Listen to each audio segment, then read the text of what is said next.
Hey there guys, alright, today we're going to watch a video that I saw in my recommended. This is by Filaxim Historia. Hope I pronounced that first part right. This is on the impressive training and recruitment of Rome's legions. Now of course, it depends on what time period we are talking about when it comes to Rome. And I'm going to assume that the creator here will probably be covering that kind of, difference, right? How it changed over time, at least briefly. It's an 11-minute video, so not quite sure what to expect, but I'm going to put my trust into it.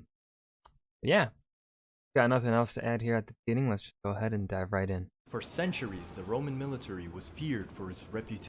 For centuries, the Roman military was feared for its reputation of glory, as it boasts one of the highest win-to-loss ratios of any army in history. This was at core due to their very complex and intricate military system that was developed from centuries of trial and error, with the sole goal of creating the ideal soldier, unmatched by the other European nations of antiquity. This system applied not only to training but also the very selection and recruitment of soldiers. Today I will go over the particular qualities the Romans looked out for and preferred when choosing their recruits, as well as the many training methods they highly relied upon. This video will be specifically based on the system of the early Roman Empire, which was arguably the peak of Roman military dominance. Many such I'll agree with that statement. Yeah, so we're going with Augustus kind of timeline here.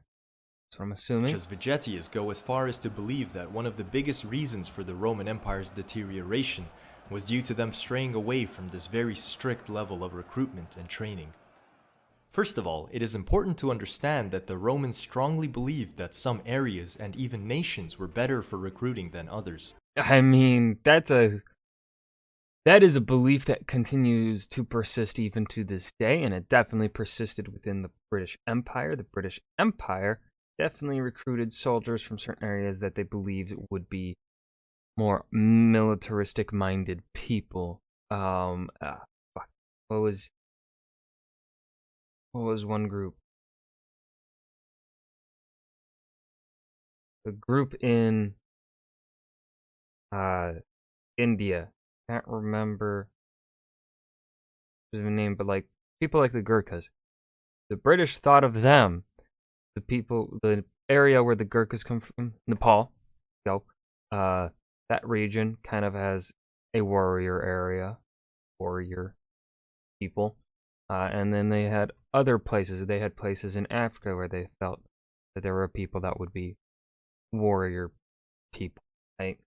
Even though every legionary recruit had to be a Roman citizen, they were aware of the effects that climate and culture had on people. Some nations had a more militaristic culture, while others were more concerned with trade. Some people grew up in cities, while others in the countryside. These were the first things that had to be considered when raising a legion. As a general rule, recruits from the countryside were preferred over those from the city, because they were more accustomed to the struggles of life from an early age. Yes. They also surely knew how to use the many tools that would be used in the army, and their bodies were more used to hunger. These were Okay, I wouldn't say it's because they were more used to hunger, necessarily. It's just that they were far more used to the pretty much back-breaking work of farming. Farming builds a lot of muscle. So that would be exceptionally useful for a military, having, recruiting from the farmer population. Were the men that were preferred, and the Romans always tried to have most of their army recruited from the countryside. Men from the cities were also taken in, but they had to undergo a slightly different program. They were to be trained extra hard in order to be brought into shape. They were also taught to bear the weather, use various tools, and had to be stationed as far as possible from their city, so that they forget about its luxuries and comfort. Huh. After drawing up the recruits, a careful examination began, with particular emphasis on certain desirable feats. The more obvious ones included a good physical shape and good eyesight. Makes sense. Both indicators of a healthy body, good genetics, and a promising soldier. My eyesight would not get me picked. Wide shoulders and a small waist were particularly favored. A height of 5.7 Roman feet was a requirement for all infantry, with anything over that being highly favorable. A straight My height would make me favorable. Aha. Requirement for a height of 6 Roman feet was set to join the first cohort and cavalry of each legion. Ooh, I would be in the cavalry? Nice. But sometimes a lack of height could be compensated with a particularly strong physique. Some of the less obvious feats involved, in the words of Vegetius, the characteristic of lively eyes, which was an indicator that the man was of quick thinking and a quick mind. Oh. Good manners as well as a reputable family were indicators of the ability to obey Oh yeah, a reputable family will get you far with the Romans. orders and show respect. Interestingly, even sense of humor was taken into account, as having one would imply a positive attitude as well as a capable and healthy mind. Both very useful in times of war, to uplift the general mood and morale of the army. Literacy was another skill that was looked for. Any soldier that could read and write was given a position to keep records and accounts, sometimes even under the tribunes themselves. As I stated before, the Roman army started to deteriorate throughout the years, and by the time of the late Roman Empire, literate recruits were even immediately considered for the position of centurion, being in charge of 80 men simply due to the ability to read and write. Dang. But in the time of the early empire, this was unheard of. The chosen recruits now began their training. This was to be part of their 4-month trial.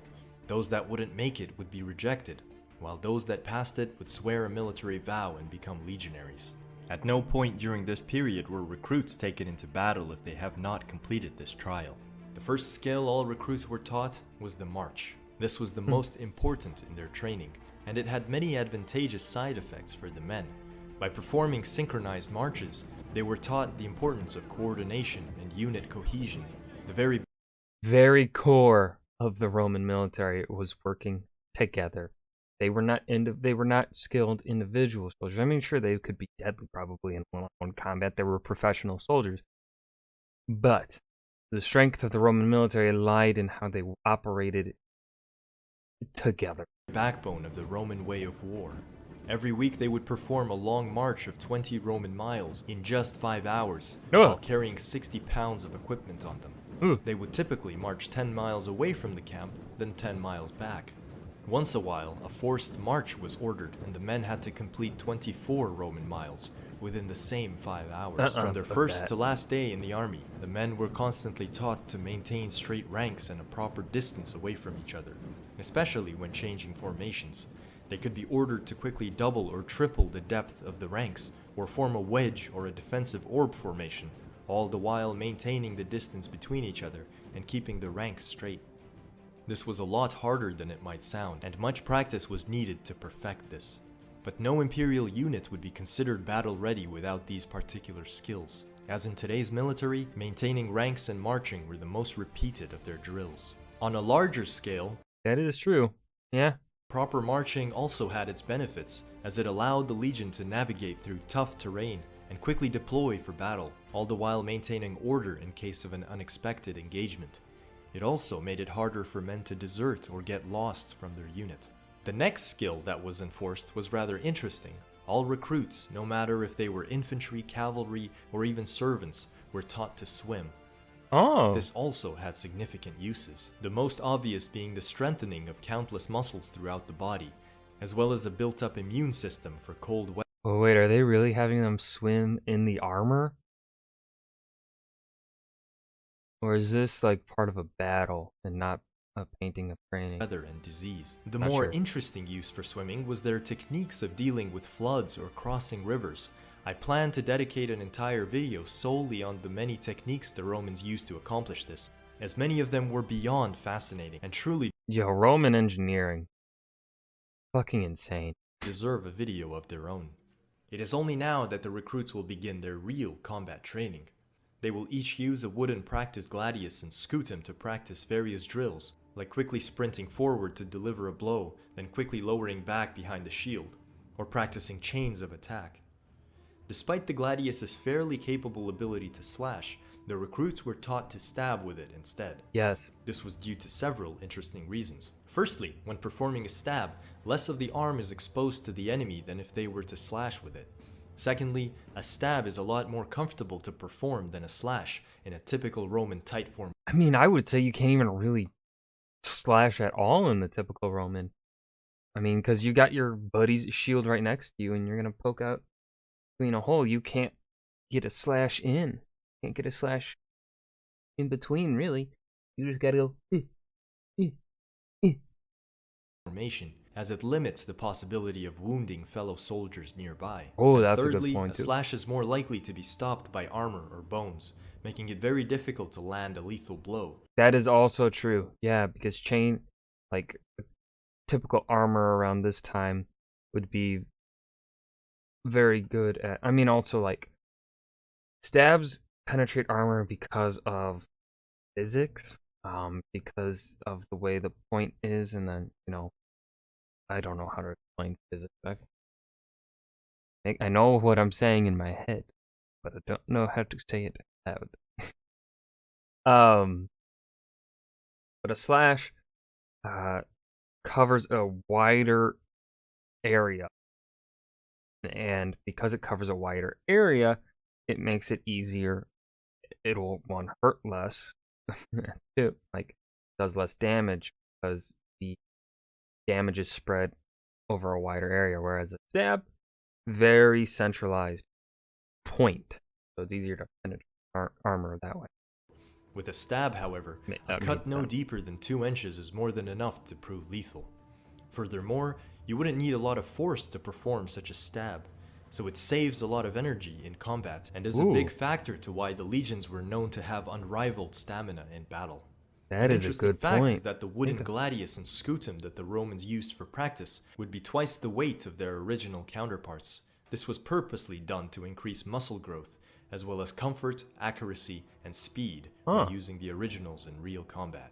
The recruits would train with these several times a day, either with a wooden pole, fellow recruits, or with professional gladiators who were specifically chosen to instruct the recruits. The recruits would train in open fields because Romans strongly believed that subjecting yourself to weather raises the immune system and prevents disease and sickness. And so, even during the winter when it didn't snow, they forced their recruits and veterans to train outside. But during especially tough weather, large halls were constructed for shelter, and the training continued inside them. Every man had to learn to throw a javelin. The practice javelins were also significantly heavier than the originals, in order to increase both accuracy and the muscles in the shoulders and back. Furthermore, every recruit and legionary constantly practiced using the sling. This is perhaps one of the biggest underappreciated facts about the legions, which is constantly overlooked by modern references. It is a fact that every imperial legionary not only owned, but knew how to effectively use a sling. The weapon was so respected by the Romans and their enemies that it sometimes was thought to be more effective than bows and arrows, as its projectiles are harder to spot and could shatter bones and internal organs just by impact. It was probably a demoralizing fact for Rome's enemies that all 5,000 legionaries of every legion were able to accurately hurl sharpened stones from afar. As if this was not enough, we are also told that a fourth of the youngest and most fit legionaries and recruits were trained to use bows either on foot or horseback and practiced them daily. From their system of training, we can imagine just why the legions were so effective. They not only were superbly equipped with the best armor and melee weapons of the age, but also could take on the role of missile troops, each being able to launch deadly javelins at medium range and arrows and stones at long range. And even this is not taking into account all the specialized auxiliary archers and artillery that would be attached to every legion. Yep, the auxiliary. All cavalry, regardless if they were recruits or veterans, daily practiced vaulting on and off a horse. This skill was very important for the way Roman cavalry operated and fought. The recruits were first taught how to vault without armor, but every combat-ready cavalryman was able to perform a vault while fully armored and even while carrying arms like a shield and spear. That's fucking impressive. This enabled them to skillfully mount on and off a horse in an instant under unexpected alarms or even mid-battle.